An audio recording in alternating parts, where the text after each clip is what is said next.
What's up, everybody? Welcome back to the channel and welcome to a new video. Well, thinking about becoming a truck driver? I hope you like waiting and I hope you like problems.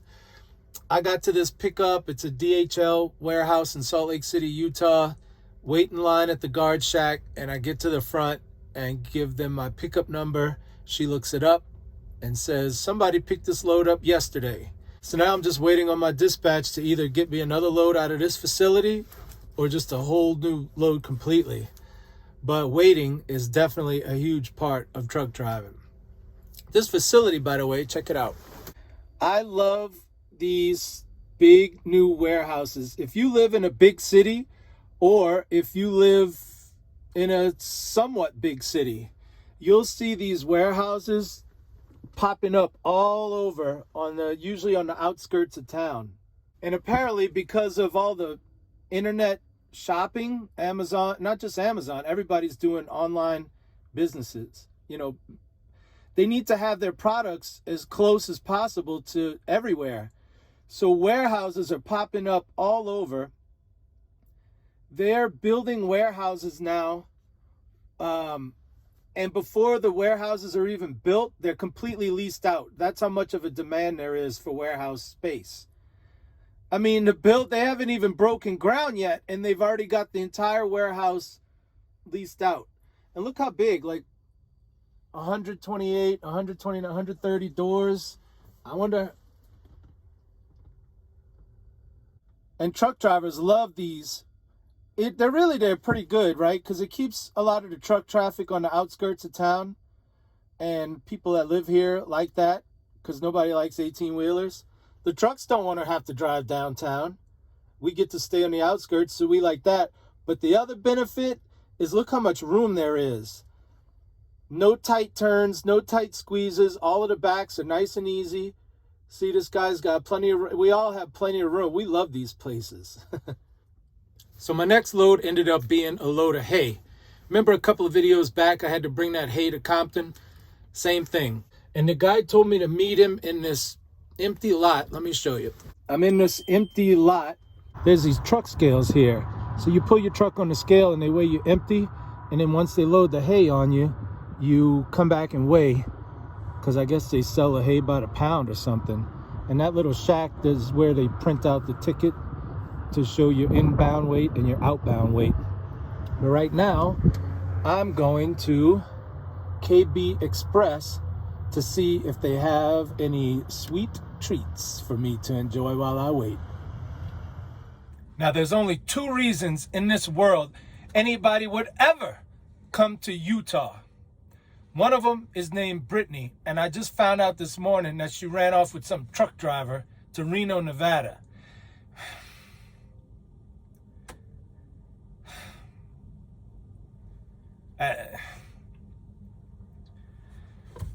I live in Las Vegas.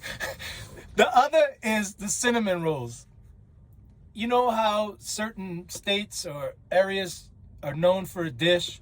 In New Mexico, they have those green chilies or hatch chilies. In New Orleans, we have a whole type of cuisine, or Louisiana really, and we got gumbo, jambalaya, shrimp etouffee, shrimp creole, all this stuff. Well, in Utah, they got cinnamon rolls. That's their signature dish, or in this case, just pastry. So now that there's only one reason in this entire world that anybody would ever come to Utah, and it's cinnamon rolls, I just stopped at a convenience store, got me a Utah cinnamon roll. They're better here than anywhere else on the planet. Now, what's the worst stop I've ever been to? It was a pickup in Jersey City, New Jersey. And if you look at the middle of the screen, the red dot, that's where it is. And what's next to it? Brooklyn.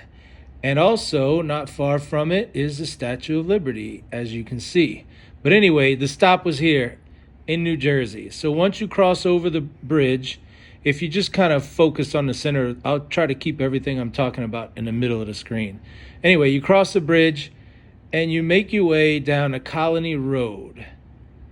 There's Colony Road. And by the way, all of this area is a madhouse. It's like being see, Google Maps isn't showing it. I don't know what, maybe it was a holiday that day where the roads are empty. It's not normally like that. It's like a third world country. It's like being in New Delhi. Well, I think they changed the name. Didn't they change the name of New Delhi in India once they kicked the British out? I think they changed it to Mumbai. Well, anyway, it's like being in Mumbai. Okay, so you go down Colony Road and you park on the right-hand side of the street. You see where these trucks are parked on the right? If you can find a spot.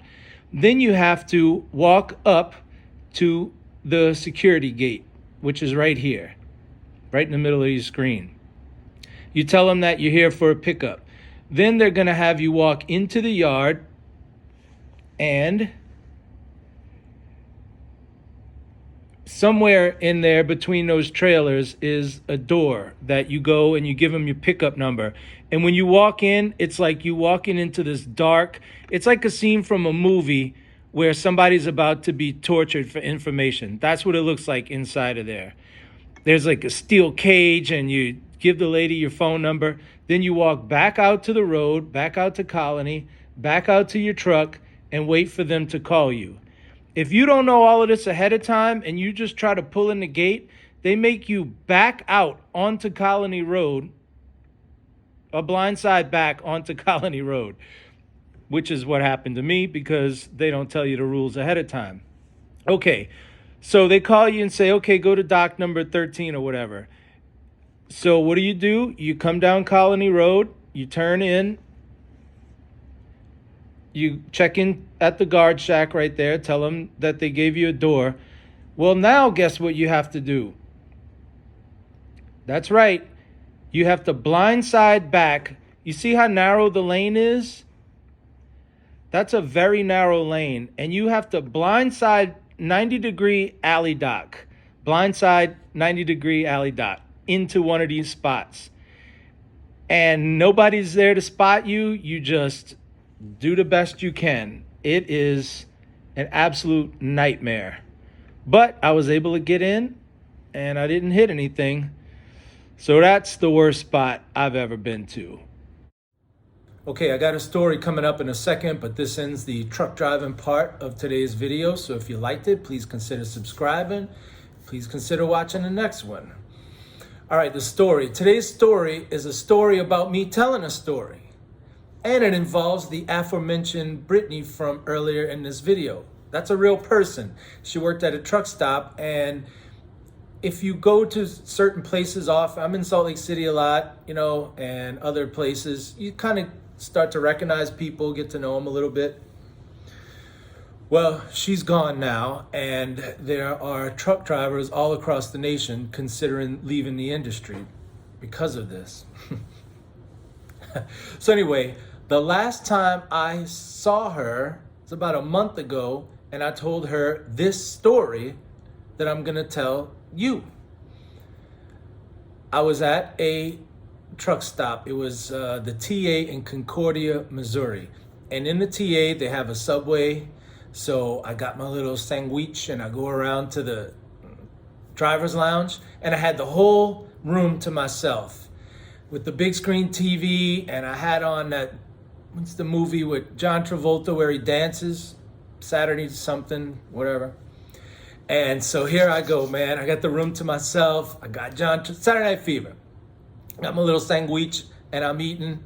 And in walks this truck driver. 400 plus pounds.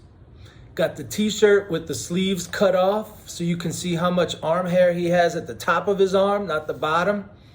The big bushy beard that hasn't been washed, hair hasn't been washed, kind of a... That's who it was, whatever. So he sits down, and he's the talkative type, and he instantly starts talking.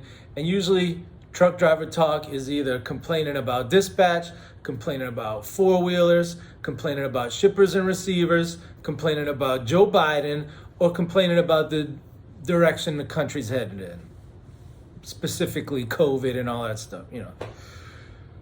He chose to go with shippers and receivers, which I'm glad, because the last two or three I mentioned, I don't want to hear it, right? So finally he gets around to asking me, where I'm going, where I'm coming from, blah, blah, blah. I said, Salt Lake City. and he said, "Oh man, where do you stay? Because there's not a lot of truck stops in Salt Lake City." He goes, "The Pilot or the Flying J on Redwood, it's always full." I said, "Well, I go to Sap Brothers." He goes, "Yeah, me too, because like I said, that other one's always full." And I said, "Yeah, it's pretty nice, Sap Brothers or whatever." He goes, "Hey, we ever go in there at night? You ever see that blonde girl that works there? She's kind of short." But I said, "Brittany?" He's like, "Yeah." I knew as soon as he said at night, blonde girl. Look, no disrespect to the other ladies that work there, but Brittany was the only Sap Brothers employee that a truck driver would be asking about. You know what I'm saying? I'm like, "Brittany," I'm telling her this, right? I'm recounting the story to her. He's like, "Yeah," and he goes on to tell me how she's beautiful and perfect and all that stuff, which obviously I already knew.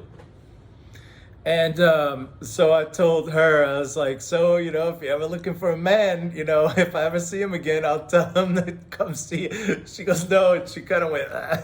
So it was pretty funny. But anyway, that was the story of a chance encounter.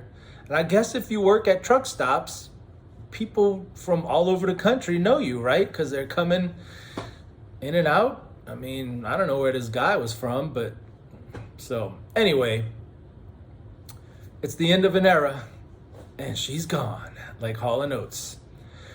So thanks again for watching, and until we meet again, this is Jason signing out.